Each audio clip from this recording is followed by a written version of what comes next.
안녕하세요. 결혼한 지 13년 만에 이혼한 40대 주부입니다. 어디다 이야기라도 해야 제 속이 풀릴 것 같아 이렇게 펜을 들었어요. 글재주가 있는 편은 아니다 보니 이야기가 두서가 없을 수도 있겠지만 그래도 한번 해보려고요. 남편하고는 서로 장사하다가 알게 된 사이예요.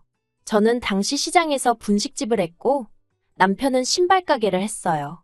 6살의 나이 차이에도 불구하고 금세 가까워질 수 있었던 건 남편이 저희 친정오빠랑 동갑이었거든요. 그래서 저도 모르게 장사하는 동안 의지를 많이 했던 것 같아요. 그리고 남편은 남편대로 그런 저를 귀엽게 봤던 것 같고요.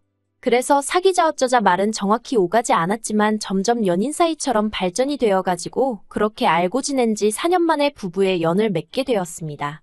그리고 이때까지만 하더라도 양가에서도 흔쾌히 허락한 결혼이었기에 모든 게 무르르듯 자연스럽게 흘러갔네요.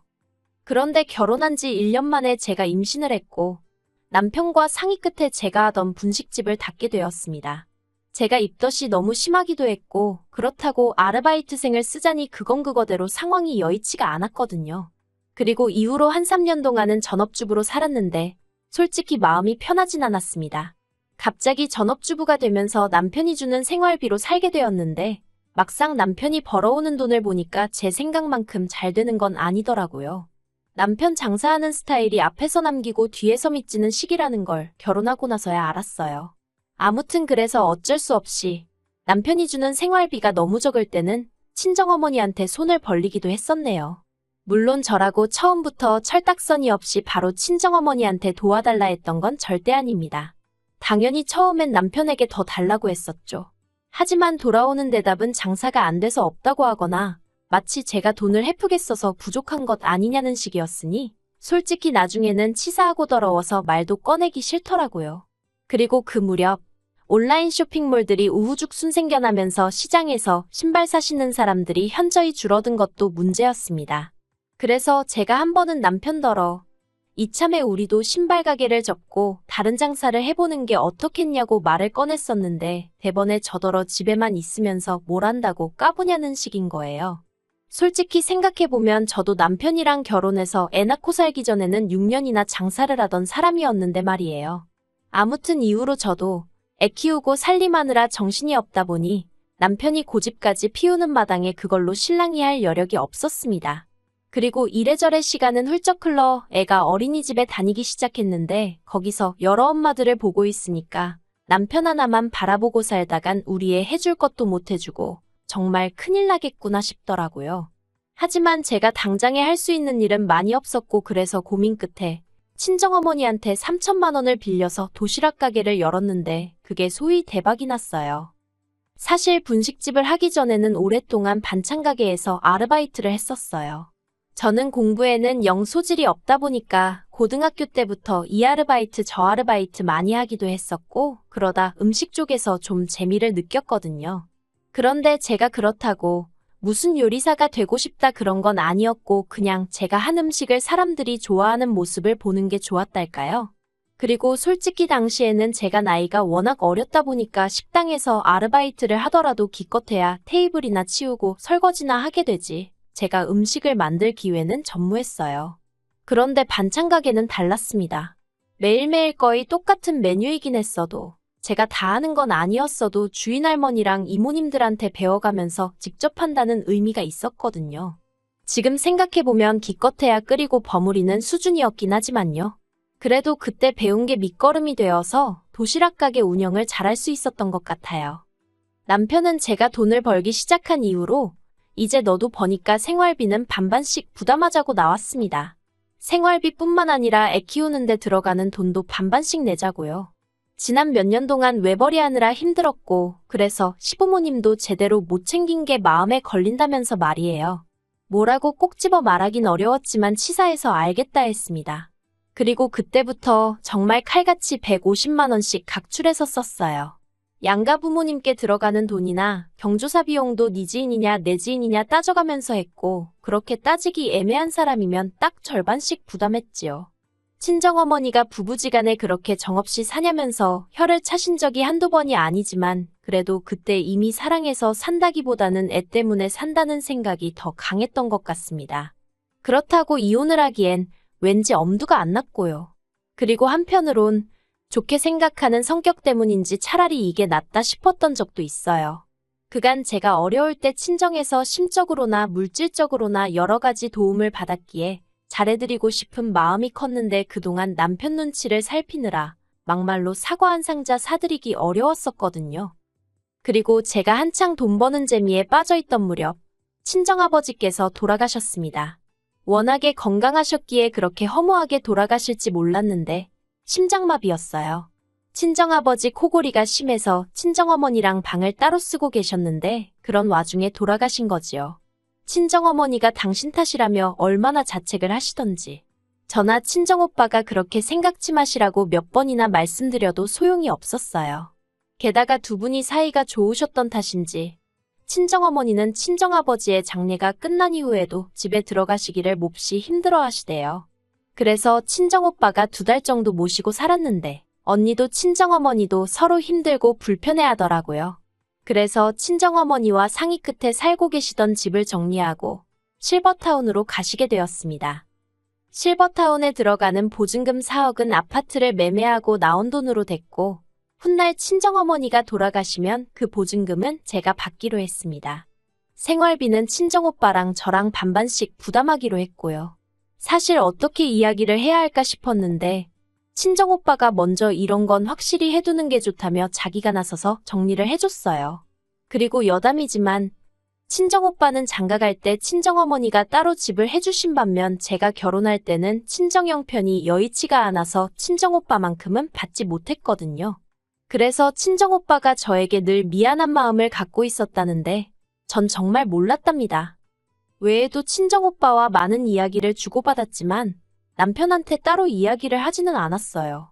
친정아버지가 돌아가시고 얼마 지나지 않았을 때 제가 남편더러 친정어머니가 힘들어하셔서 어떻게 할지 고민이라고 이야기를 꺼냈는데 기껏 한다는 소리가 알아서 잘해 한마디였으니까요.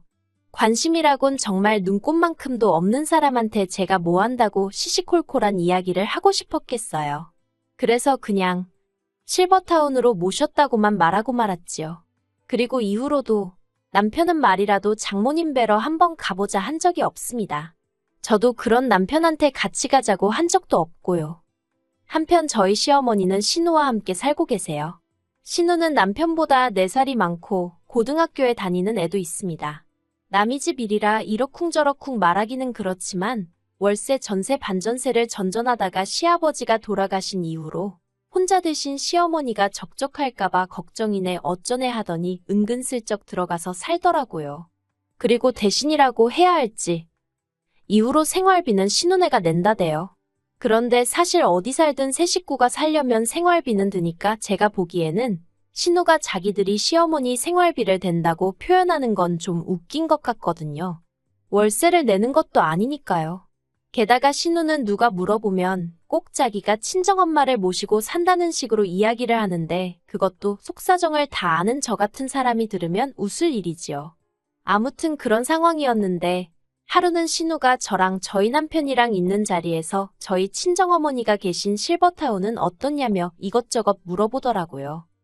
남편이야 뭐 아는 게 하나도 없으니 저만 보고 있고 그래서 제가 아는 선에서 가감없이 이야기를 해줬습니다.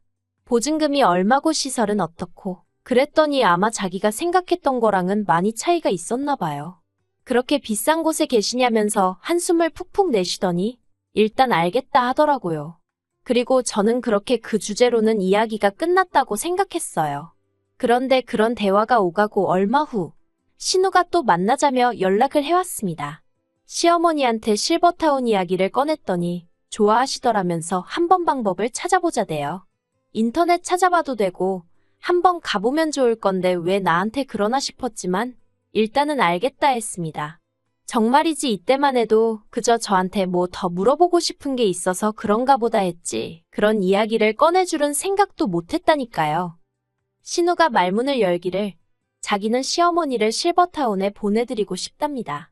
그래서 제가 그러냐고 그러면 지금 사시는 집을 파셔야 하는 거 아니냐고 조심스레 물었어요. 왜냐면 어쨌든 저도 그 집안 며느리로 산지 10년이 넘었으니 시어머니 재산이 얼마나 될지 대충은 알고 있었으니까요. 그런데 재산이랄 게 시아버지랑 사시던 그 집 말고는 아예 없으세요.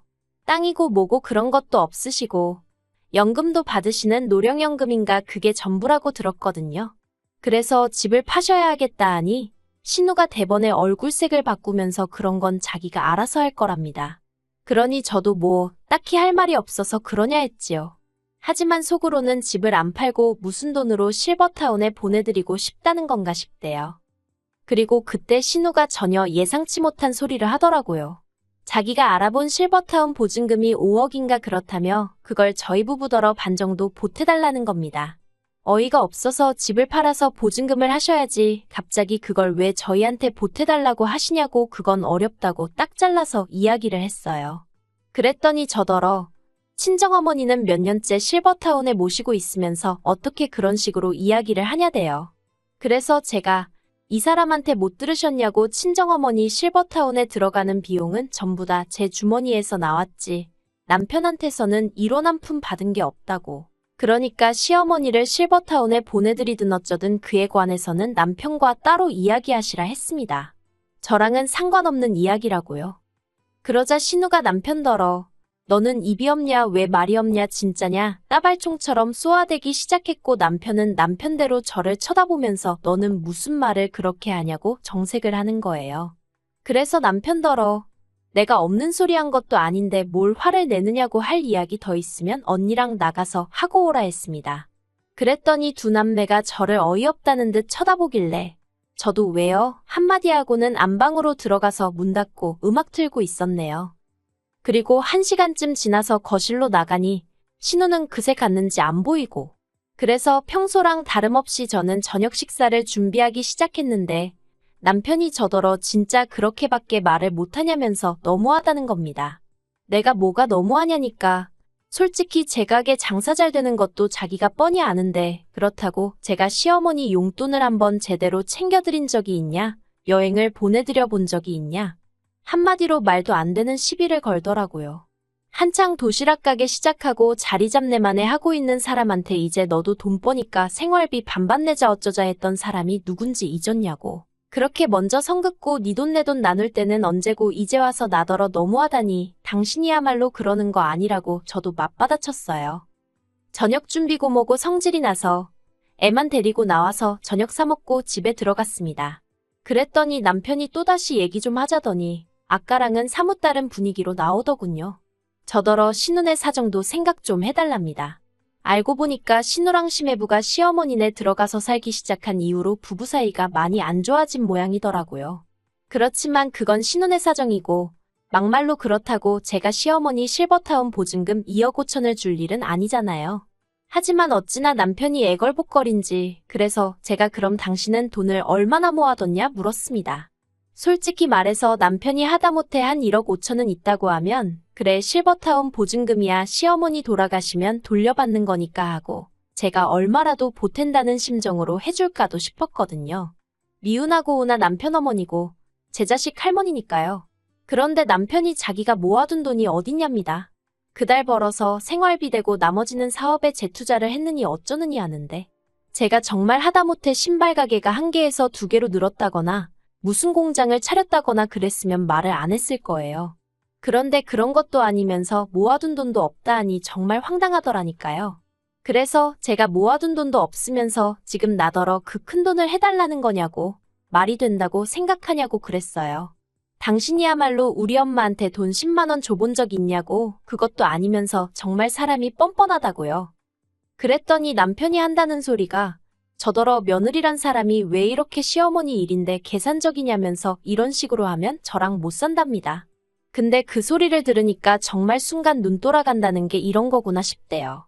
그래서 남편더러 당신은 뭐 얼마나 대단한 사위 노릇을 한 줄 아냐고 잘 됐다고 이참에 그냥 이혼하자 했어요.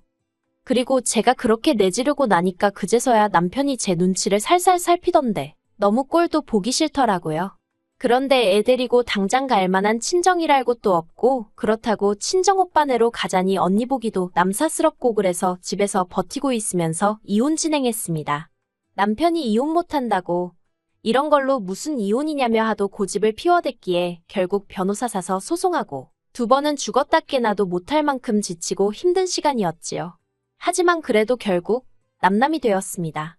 남편이 자기가 애를 키울 테니 양육비를 저더러 달라고 했지만 정서적으로나 경제적인 면에서 제가 남편보다 상황이 좋았기에 원래도 양육권은 엄마 쪽이 유리하다고 하더라고요. 그래서 제가 아이를 키우고 남편한테 양육비를 받는 건 정말 치사하고 더럽겠다 싶어서 아파트를 제가 갖는 선에서 정리했어요. 아파트 살 때도 솔직히 남편보다 제 돈이 더 많이 들어가긴 했지만 그래도 얼마 손해보는 게 무서워서 남편하고 매달 양육비로 실랑이 할 바에는 아파트 받고 신경 끄고 사는 게 낫겠다 싶대요. 그리고 친정어머니한테는 아직 이혼했다 소리는 못했습니다. 워낙에 남편이 얼굴을 비추지 않으니 어차피 저희 둘 사이가 안 좋다고 어느 정도 짐작은 하고 계시기도 했는데 굳이 이혼했다 소리까지 할 필요가 있겠나 싶더라고요. 친정오빠한테는 이야기했는데 오빠는 저더러 잘했다고 하대요. 제가 괜히 애 때문에 참고 살다가 남편 뒤치다꺼리까지 하게 될까봐 걱정이 많았다며 그렇다고 오빠가 돼서 이혼하라 소리를 할 수도 없어서 답답하던 차였다면서요. 하지만 시댁의 반응은 난리도 아니었습니다. 시어머니는 당신이 언제 실버타운에 가겠다고 했냐며 신우한테 괘씸하다고 크게 혼을 내신 모양이더라고요. 그리고 신우도 자기가 생각이 짧았다며 저더러 마음 풀고 자기 남동생 한 번만 봐주라며. 하지만 이상하게도 그런 시댁 식구들의 모습을 볼수록 남편에 대한 마음이 정리가 되는 기분이었어요. 아, 저기에 다시 발을 담글 순 없다. 그런 생각이었달까요? 그래서 지금은 애랑 둘이 사는데 애가 철이 든 건지 제 앞에서 웬만하면 아빠 보고 싶네 그런 소리를 안 해요. 괜히 저랑 남편 때문에 애가 일찍 철이 든 것 같아서 미안하기도 하고 마음이 좋지 않습니다. 그래도 언젠간 애도 이해해 주겠지요. 저는 앞으로도 계속 성실하게 제 일 열심히 하면서 좋은 엄마이자 좋은 딸로 살게요.